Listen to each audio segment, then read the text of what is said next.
Okay right. கர்த்தருடைய பரிசுத்த நாமத்துக்கு மகிமை உண்டாவதாக. இந்த நல்ல நாளிலே இந்த இரவு ஜெபத்திலே கர்த்தருடைய நாமத்தை மேன்மைப்படுத்தும்படியாக அநேக காரியங்களுக்காக ஜெபிக்கும்படியாக கர்த்தர் நமக்கு அனுப்பம் செய்து வருகிறார். அதுக்காக இந்த வாழ்க்கையுமே நல்ல தொகை சொல்லிக்கிறேன். இந்த இரவு நேரத்திலே நம்முடைய காரியங்களுக்காக இறைவனிடத்தை நாம் ஜெபிக்கும் போது கர்த்தர் ஜெபத்தை கேட்க வல்லவராக இருக்கிறார். ஸோ எப்பொழுதும் நம்ம பெண்களாக நம்ம இருக்கிறனால நான் எப்பொழுதும் உங்களுக்கு பேசுகிற தலைப்பு யாராவது ஒரு வேதாகமத்தோட ஒரு பெண்ணை வச்சு தான் காரியங்களை சொல்லுகிறதுக்கு கர்த்தர் கிருபை செய்கிறார். ஸோ இன்னைக்கு நம்ம ஒரு அம்மாவை பற்றி பார்க்கலாம். அந்த அம்மாவை பற்றி வேதாகமத்தை ரொம்ப நிறைய நிறையவும் கொடுக்கல, நல்ல விஷயங்கள் நிறைய இல்லை. அந்த அம்மாவுடைய வாழ்க்கையிலேருந்து நம்ம என்ன கற்றுக்கொள்ளலாம்னு நம்ம பார்க்கலாம்.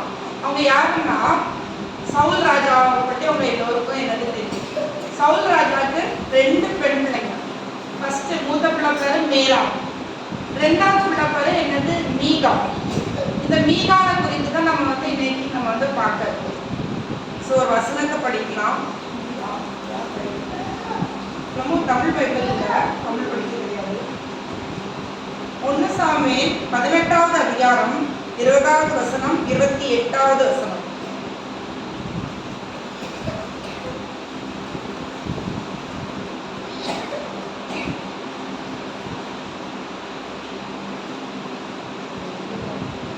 சவுலின் குமாரத்தியாகிய மீகாள் தாவீதை நேசித்தாள். அது சவுலுக்கு அறிவிக்கப்பட்ட போது அது அவனுக்கு சந்தோஷமாய் இருந்தது. 28.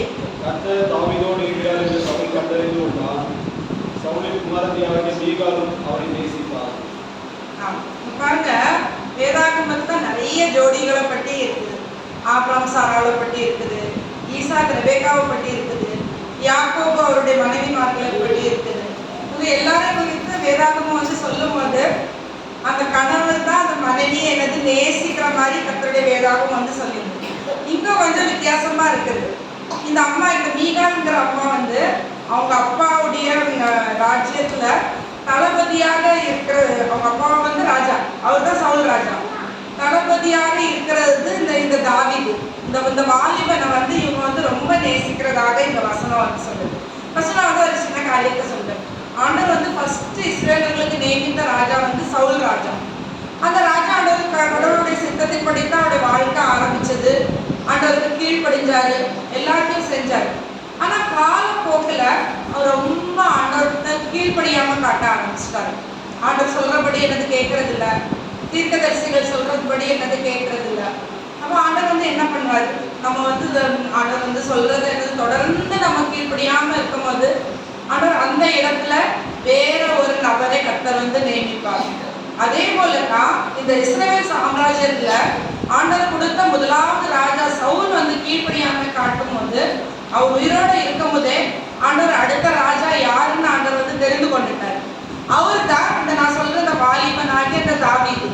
தாவீது ஒரு சிறு பையனா இருக்கிறாரு. அதுக்கப்புறம் ஒரு வாலிப பையனா ஆகும்போது அவர் முதலாவது இந்த சவுல் ராஜாவை எங்க சந்திக்கிறாருன்னா, ஒரு யுத்தம் நடக்குது. அந்த யுத்தத்துல சவுல் ராஜா முன்னால இருக்கிறாரு. பெலிஸ்தர்களோட யுத்தம் நடக்குது. பெலிஸ்தர்களுடைய தளபதியாக கோலியாத்துன்னு ஒரு ராட்சசன். அந்த ராட்சசனை குறித்து வேதாகமம் என்ன சொல்லுதுன்னா, 12-14 அடி அவன் உயரமா இருப்பான். அவன் என்ன சொன்னான்னா, இஸ்ரவேலுடைய மெய்யிறைவனாகிய தேவனை அவன் தூஷிச்சுட்டு இருந்துட்டான். உங்களிடத்துல யாருக்காவது தில் இருக்குதா? தில் இருந்தா என்கிட்ட சண்டை போட்டுப்பாரு, உன் கடவுள் என்ன பெரிய கடவுளா? அப்போ இந்த சவுல் ராஜாவும் சரி, அவருடைய யுத்த பட வீரர்கள்ல யாருக்கும் அந்த தைரியம் இல்லை. அவனுக்கு விரோதமா போய் நம்ம நிக்கணுங்கிற அந்த தைரியம் எல்லாரும் பயந்துட்டாங்க. நம்ம சிலவங்களாம் என்னது அவங்கள தோட்டத்தை பார்த்து பயப்படுறோம் பார்த்தீங்களா, அந்த மாதிரி என்னது பயந்துட்டாங்க. அப்போ அவருடைய அந்த தளபதிகளுக்கு அந்த கூட்டத்துல சோல்ஜர்ஸ்க்கு என்ன பண்ணல, போர் வீரர்களாக இந்த தாவீதுங்கிற சிறுவனுடைய நிறைய அண்ணமார்கள் இருக்காங்க. இவரு சும்மா என்னது அந்த யுத்தத்துல தன்னுடைய அண்ணமார்களை குசலம் விசாரிக்கிறதுக்கு இவர் வர்றாரு. வர்ற நேரத்துல ஒரு பெரிய ராட்சசன் நின்றுட்டு மெய் இறைவனை தூஷிக்கிறத அவர் பாக்குறாரு. அப்ப கடவுளுக்காக அவர் ரொம்ப பக்தி வயராக முடியவராக ஆகி யார் தூஷிக்கிறான். ஆனா யாருமே ஒண்ணுமே சொல்லலையேன்னு சொல்லிட்டு இவர் என்ன பண்றாரு, அந்த நதி ஓரத்துல கூழாங்கல் இருந்தது, ஒரு 5 கூழாங்கல் எடுத்து கரெக்டா குறி பார்த்து அந்த அவ்வளோ பெரிய ராட்சசனை நெத்தி பொட்டிலே எனக்கு அடிச்சு கொண்டுருந்தார், சின்ன பையன். அப்போ அன்னைக்கு வந்து பெரிய ஒரு ஜெயத்தை கடவுள் வந்து இஸ்ரேல் தேசத்துக்கு கொடுத்தார். யாரால? சிறுவனால. சில டைம் நம்மளை வந்து இந்த உலகம், நம்ம சொந்த பந்தங்கள், இவங்ககிட்ட என்னது இருக்குது, இவங்க ஒரு சின்ன எனக்கு ஒரு ஏழையான தானே இருக்கிறாங்கன்னு நினைக்கலாம். ஆனா தேவனுக்காக நம்ம பக்தி வைராக்கியம் உடையவர்களாக இருக்கும்போது கர்த்தர் நம்மளை பயன்படுத்துவார், அவருடைய ராஜ்யத்துக்காகவும் பயன்படுத்துவார், உலகத்திலே ஆண்டவர் வந்து நம்மளை வந்து பயன்படுத்துவார். அதுதான் இந்த தாவீது ராஜா மூலமாக நம்ம வந்து பார்க்கணும். அதை தொடர்ந்து என்ன ஆகுது, இந்த சவுல் ராஜா என்ன பண்றாரு, அவரை வந்து அவருடைய தளபதியாக இவரை ஆக்கியிருக்காரு. அதுக்கப்புறம் நடக்கிற எல்லா யுத்தங்கள்ல இந்த சவுல் ராஜா வந்து அவருடைய எதிரிகளிடத்துல போரிடும் போது இவர் வந்து ரொம்ப கம்மியானவங்க தான் கொல்றாரு. ஆனா அந்த தாவீது ராஜா, அவர் தாவீது ராஜா சொல்ற ராஜாவாகல, தாவீது நிறைய பேரை வந்து அவர் வந்து சாகடிக்கிறார். அப்போ எந்த யுத்தத்தையும் முடிச்சுட்டு வரும்போது அவங்க ராஜ்யத்துக்கு திரும்பும் போது ஜனங்கள் எல்லாரும் தாவீதை வந்து போட்ட ஆரம்பிச்சிட்டாங்க. என்ன சொல்ல ஆரம்பிச்சிட்டாங்கன்னா, சவுல் கொண்டது 1000, தாவீது கொண்டது 10000. இது சவுல் ராஜாவுக்கு என்ன ஆயிடுச்சு, ஐயோ எனக்கு ஒரு பெருமை இல்லையே, இவன் இந்த சின்ன பையனை நம்ம சேர்த்தோம், எல்லாரும் இவனை தான் போட்டுறாங்க. அப்படித்தானே நம்ம இருக்கோம். நம்ம ஒரு காரியத்தை செஞ்சுட்டு இருக்கோம், யாராவது நம்மளோட நல்லா ஏதாவது செஞ்சாங்கன்னா ஒரு சின்ன பொறாமை வருது பார்த்தீங்களா, ஒரு எரிச்சல் நாடி நமக்கு வருது, என் இடத்தை இவன் எடுத்துருக்காங்க அந்த சிந்தனை வருதுல்ல. அதே மாதிரிதான் இந்த சவுல் ராஜாவுக்கு வருது. உடனே இவர் என்ன பண்றாரு, என்னைக்காவது ஒரு நாள் இந்த தாவீது நமக்கு விரோதியா மாறிடுவான், முழு தேசத்தை நமக்கு விரோதமா திருப்பிடுவான், இவன் வந்து தலைவர் ஆயிடுவாங்கிற ஒரு பயம் வந்து இந்த சவுல் ராஜாவுடைய மனசுல வந்து உட்கார்ந்துருக்கு. ஆண்டவர் தெரிந்து கொண்ட மனுஷன் வந்து இந்த தாவீது தான். ஸோ ஆண்டவர் வந்து அவருடைய சித்தத்தை நிறைவேற்றிட்டு இருக்கிறாரு. இங்க சவுல் என்ன பண்றாரு, தன்னுடைய சுயத்தை அவர் வந்து நிறைவேற்றிட்டு இருக்காரு. அப்ப அவர் யோசிக்கிறாரு, சரி இந்த தாவீதை அடக்கணும்னா என்ன பண்ணலாம், இவன் வந்து நமக்கு வந்து துரோகம் பண்ணக்கூடாது, அதனால நமக்கு நான் ஃபர்ஸ்ட் சொன்னேன் 2 பெண் பிள்ளைங்க இருக்கிறாங்க. தாவீதுகிட்ட சொல்றாரு, நான் வந்து எனக்கு மூத்த மகள் மேரா, அந்த பிள்ளைய உனக்கு நான் வந்து கல்யாணம் முடிச்சு வைக்கிறேன் என்னது அவர் வந்து சொல்றாரு. ஆனா அதுக்கு பதில் அவர் வந்து ஒரு கண்டிஷன் வைக்கிறாரு. என்ன கண்டிஷன் என்னது வைக்கிறாருன்னா, நீ வந்து எனக்கு எல்லா யுத்தங்கள்ல எனக்கு ஜெயத்தை கொடுக்கணும், அப்பா நான் கல்யாணம் முடிச்சு வைக்கிறேன். பாருங்க எப்படிப்பட்ட அப்பா, தன்னுடைய பிள்ளைய பகக்கடைவா இவர் வந்து பயன்படுத்துறாரு. தனக்கு வந்து ஒரு அரசியல் செல்வாக்கு உண்டாக்கணும், யுத்தத்தை தான் ஜெயம் அடையணும்னு சொல்லிட்டு தன்னுடைய பிள்ளைய வந்து பயன்படுத்துறாரு. ஸோ எனக்கு இது வந்து சரியான ஒரு விஷயமா, ஒரு பெற்றோர் இப்படி செய்வோமா, செய்யவும் கூடாது, செய்யறது தான் பெரிய தப்பு. அதே மாதிரி தாவீது வந்து எல்லா யுத்தத்துக்கும் ஜெயம் ஆயிடுது. ஆனா சவுல் சொன்ன வாக்கின்படி அவர் நடக்கல. இவர் என்ன பண்றாரு, இவருடைய இந்த மூத்த பொண்ணு மேராக இன்னொரு பையனுக்கு கல்யாணம் முடிச்சு வச்சிருந்தாரு.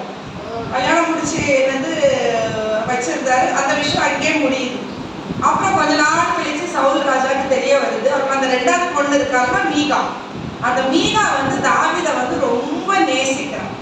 அப்போ அவர் வந்து என்ன சொல்றாரு, சரி அந்த வார்த்தை வந்து இவட காதுக்கு வந்துச்சு, அவ்வளவுதான் கெட்டி கொடுக்கல, இவ்வளவு கெட்டிடுவோம், அப்பமாவது தாவீது வந்து என் கைக்குள்ள இருப்பான்னு இவர் வந்து பிளான் பண்றாரு.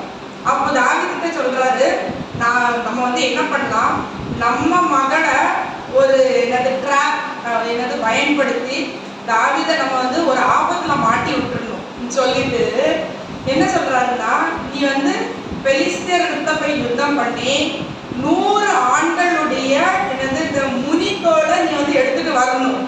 இவன் நினைக்கிறாரு, தாவீது தனியா இருந்து எப்படி இப்படியெல்லாம் பண்ண முடியும் அவனால அப்படி நினைச்சிட்டு அவர் நம்ம சும்மா சொல்லுவோம், தாவீதை வந்து அங்காது எதிராளிகள் கொண்டுருவாங்கங்கிற ஒரு சுயநலம் அவரிடத்துல இருக்குது.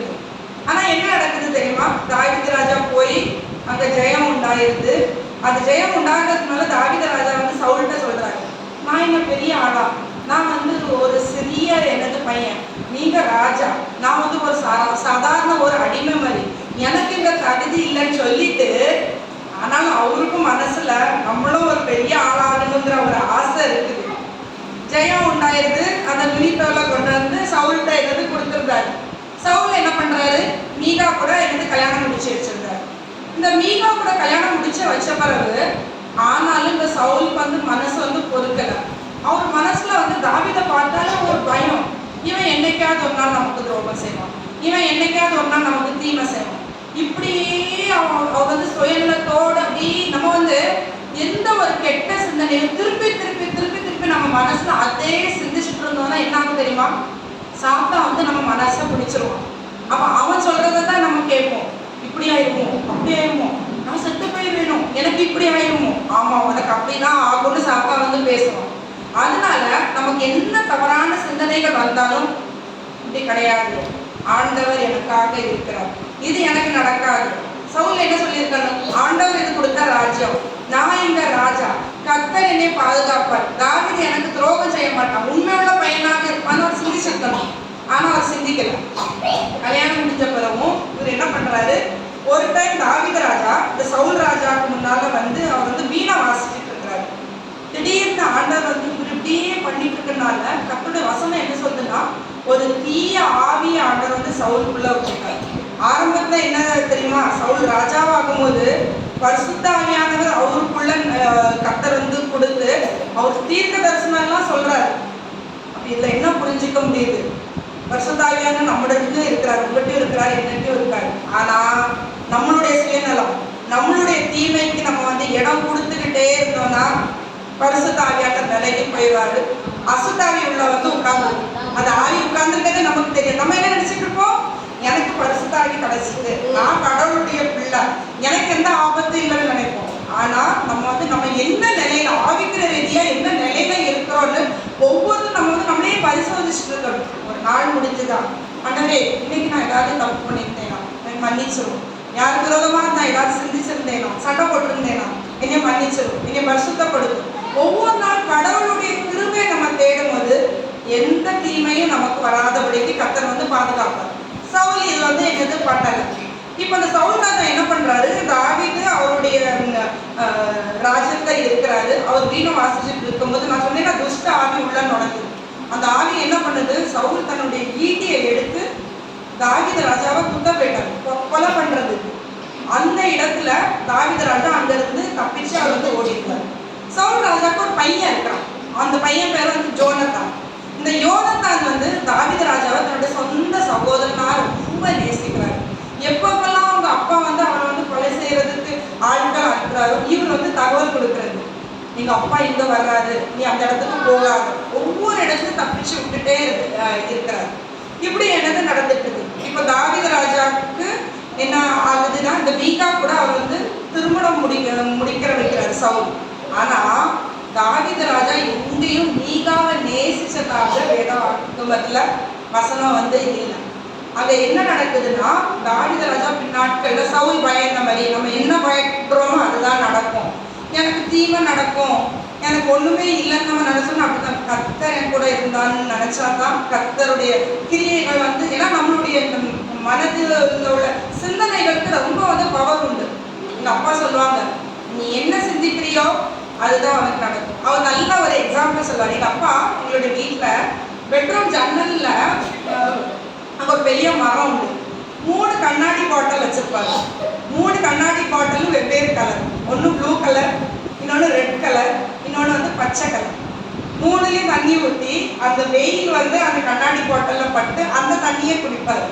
அப்ப நான் கிண்டல் பண்ணியிருக்கேன், ஏன் இப்படி பண்றீங்க, அதே தண்ணி தானே, நீங்க 3 பாட்டில்ல தனித்தனியா என்னது ஊத்துறதுனால என்னது என்ன ஆக போகுது? அப்ப அவர் என்ன சொன்னார்னா, அந்த சூரியன் கதிரிலே ஆண்டவர் இந்த உலகத்துல வச்சிருக்க எல்லா கலர்களும் இருக்குதான். அந்த சூரிய கதிர் வந்து அந்த ஒரு கலர் கண்ணாடி பாட்டில படும்போது அதுக்குள்ள தன்மை வந்து அந்த தண்ணி அந்த கண்ணாடி பாட்டில் வந்து இழுத்துக்கும். அது நம்ம வந்து அதை உட்கொள்ளும் போது நமக்கு அதனால லாபம் உண்டு சொல்லிட்டு அப்படியே அதே மாதிரி தான் நம்மளுடைய இந்த மனசு, இந்த இருதயம், நம்மளுடைய சரீரம். இப்ப என்ன ஆகுது? இந்த மீகாவுக்கும் இவருக்கு வந்து திருமணம் முடிஞ்சிருது. ஆனா மீகா வந்து அவரை வந்து நேசிக்கிறது மேலோட்டமான ஒரு பாசமாக தான் என்னது இருக்கு. தாவீது ராஜாக்கு அப்புறம் என்ன ஆயிடுது? சவுலை விட்டு அவர் ஓட வேண்டியதாயிடுது. சவுல் வந்து அவரை துரத்திக்கிட்டே இருக்கிறாரு. சவுல் கொஞ்சம் பைத்தியம் மாதிரி ஆயிட்டாரு. தாவீது என்னை கொல்ல வரலாங்கிற அந்த பயத்திலே தன்னுடைய ராஜாங்கம் தன்னுடைய வேலைகள் எல்லாம் விட்டுட்டு தாவீதை என்னது துரத்திக்கிட்டே இருந்திருக்காரு. இப்போ இதை மீகா என்ன பண்ணியிருக்கணும்? நான் கணவர் கூட தானே இருந்திருக்கணும். அது அரண்மனையில அவங்க அப்பா வீட்டில் இருக்குது. தாவீது ராஜா ஒரு நாடோடி மாதிரி ஒவ்வொரு காட்டில் என்னது சுற்றி சுற்றி ஓடுறாரு. இந்த அம்மா அக்கா வந்து என்னது போகவே இல்லை. இவங்க ரெண்டு பேரும் என்னது ஒரு குடும்பமாக அவங்க சேர்ந்து வந்து வாழ்ந்த மாதிரி வேதாகமத்தில் அதுக்கப்புறம் என்னது இல்லை. அப்புறம் என்ன நடக்குது? நிறைய வருஷங்கள் கழிச்சு சவுல் இப்படி தீமை செஞ்சு செஞ்சு செஞ்சு கடைசியில் ஒரு யுத்தத்தில் அவரை வந்து தேவன் வந்து கொண்டு போடுறாரு. கொண்டு போட்ட உடனே ஜனங்கள் எல்லாரும் தாவீது பக்கம் திரும்பியிருந்தாங்க. தாவீது தான் அடுத்தது நம்மளுடைய ராஜா, அவர் நீதியா நியாயமா தேவன் மேல் பக்தி உள்ள ஒரு மனுஷனாக இருக்கனால அவர் வந்து நமக்கு வந்து தலைவராக இருக்கணும்னு பெரும்பாலான ஜனங்கள் இஸ்ரேல் ஜனங்கள் நினைக்கிறாங்க. ஆனா சவுலுடைய வம்ச வழியில இருந்து வந்தவங்க இருப்பாங்க இல்லையா, அவங்க வந்து தாவீதை வந்து எதிர்க்கிறாங்க. இப்போ தாவீதை எதிர்க்கும் போது அவங்கள அமைதிப்படுத்துறது ஃபர்ஸ்ட் என்ன சொன்னேன், இந்த மீகாவை யார் பயன்படுத்துறா? சொந்த அப்பா சவுல் வந்து தன்னுடைய மருமகனுக்கு விரோதமா பயன்படுத்துறாரு. இப்போ தாவீது ராஜா அவர் குறித்து ஆண்டவர் வந்து சொல்றாரு, என் இருதயத்துக்கு ஏற்ற மனுஷன். ஆனா நம்ம எல்லாரும் ஆண்டவருடைய இருதயத்துக்கு ஏற்ற மனுஷன் மனுஷியா இருந்தாலும் நம்ம பண்ற தப்பையும் ஆண்டவர் வந்து சொல்லுவார். அதனாலதான் அந்த வேதாகமத்துல எல்லா பரிசுத்தவான்களுடைய நல்ல குணங்களும் ஆண்டவர் எழுதி வச்சிருக்கிறாரு, அவங்க செஞ்ச தப்புகளையும் ஆண்டவர் வந்து எழுதி வச்சிருக்காரு. இப்போ தாவீது என்ன பண்றாரு, அவருக்கு ஒரு பெரிய படையைக்கு வந்து உருவாயிருக்கு. அந்த படைத்தலைவருக்கு வந்து அப்னேர், அந்த அப்னேர்கிட்ட சொல்றாரு, இப்போ சவுலுடைய ஆட்களை நான் வந்து அமைதிப்படுத்தணும்னா எனக்கு சவுலுடைய மகளாகி எனது மீகா கூட நான் வந்து திருப்பி என்னது சேரணும். மீகா எங்க இருக்கான்னு இந்த தாவீது ராஜாவுக்கு என்னது தெரியல. அவளை போய் என்னது கண்டுபிடிச்சு அவளை வந்து கூட்டிட்டு வான்னு என்னது தாவீது ராஜா போகல. ஒரு புருஷனும் பொண்டாட்டியும் பிரிஞ்சுட்டா புருஷன் தானே போய் என்னது அமைதிப்படுத்தி, வாமா ஏதோ நம்ம ரெண்டு பேருக்கு ஏதோ சண்டை சச்சரவு ஏதோ எனக்கு பிரிவினை உண்டாயிடுச்சு வான் தன்னை என்னது கூப்பிடணும். ஆனால் இவரு போகல. இவர் போகாம அவர் யுத்த தளபதியை வந்து அனுப்புறாரு. அவரு வந்து சவுலுடைய ஆட்கள்கிட்ட என்ன சொல்றாருன்னா, நீங்க பயப்படாதீங்க, தாவீது வந்து வித்தியாசமானவன் கிடையாது, நம்மக்குள்ள ஒரு ஆளை தான் அவர் வந்து கல்யாணம் முடிச்சிருக்காரு. மீகா அது நம்மளுடைய ராஜாவுடைய மகளை தான் என்னது கல்யாணம் முடிச்சிருக்காரு. இப்படி சொல்லி அமைதிப்படுத்துறதுக்காக இந்த மீகாவை பயன்படுத்துறதுக்காக தாவீதுடைய ஆட்கள் அவளை வந்து கூப்பிடுறதுக்கு போறாங்க. ஆனா அங்க போன பிறகுதான் தெரியுது, இந்த சவுல் ராஜா இருக்காருல்ல, தாவீதுக்கு தான் துரத்தி விட்டுட்டு இந்த மீகாவை வந்து பயன்படுத்திட்டாரு. அடுத்தது இந்த பிள்ளைய வந்து வேற ஒரு ஆள் கூட எனக்கு திருமணம் முடிச்சு வச்சுட்டாரு. இப்போ இவங்க வந்து போய் இப்போ ஒரு ராஜாக்கள் ஆட்கள் போறாங்க. அந்த இப்போ கல்யாணம் முடிஞ்சிருக்க அந்த ஆள்கிட்ட மீகாவை கூப்பிட்டு வரணும். அவர் வந்து உண்மையிலேயே அந்த பிள்ளையை நேசிச்சிருக்காரு. அவர் ரொம்ப அழுதுருக்காரு, கெஞ்சிருக்காரு, இல்லை விட்டுருங்க, நான் இந்த பொண்ணு கூட என்னது வாழட்டும். ஆனா அவங்க வந்து வற்புறுத்தி இந்த மீகாவை வந்து என்னது கொண்டு வந்துருந்தாங்க. தாவீது ராஜாவுக்கு கூட என்னது அவருடைய அரண்மனையில இருக்கிற மாதிரி நம்ம வந்து சரித்திரத்தை என்னது பார்க்கணும். அடுத்தது என்னன்னா, தாவீது பெரிய ராஜாவாயிட்டாரு. அந்த முழு இஸ்ரேல் தேச சாம்ராஜ்யத்துக்கு தலைநகரமாக எருசலேமை வந்து அவர் வச்சிருக்காரு.